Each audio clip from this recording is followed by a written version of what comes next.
ошол биздин ата энебиздин берген тарбиясы, бир эле кээ биркилер ата энеси менен өскөн эмес, чоң ата чоң энелери менен өскөн, айтор вот все равно бул жерде балалык кезибизге уже кайтып бара берет экенбиз да. Бизде психика ушул бала кезибизде болгон проблемага таштай берет экен да.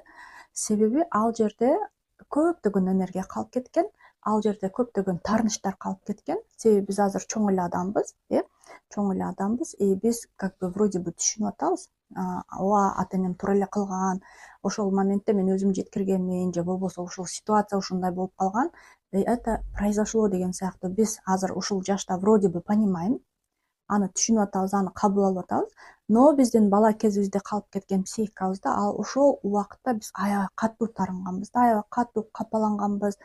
Вот ошол жерде мындай айтканда заряд калып кеткен да, аябай көп заряд калып кеткен.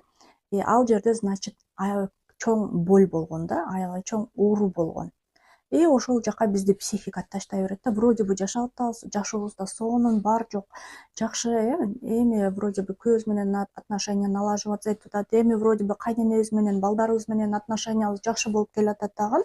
Андан кийин бир какой-то моментте биз өзүбүз билбейбиз, эмне болду, кычырыбыз келип, өзүнчө таарынып, эч нерсе жасагыбыз келбей, бирөө бир сөз сүйлөп койсо ал бизге оор келип, себеби бизде ошол моментте бизде психика бул даяр болду, ушул жакка барыш керек, муну ташташ керек, ошол жактагы зарядды чыгарыш керек и ушуну мындай айтканда исцеление кылыш керек.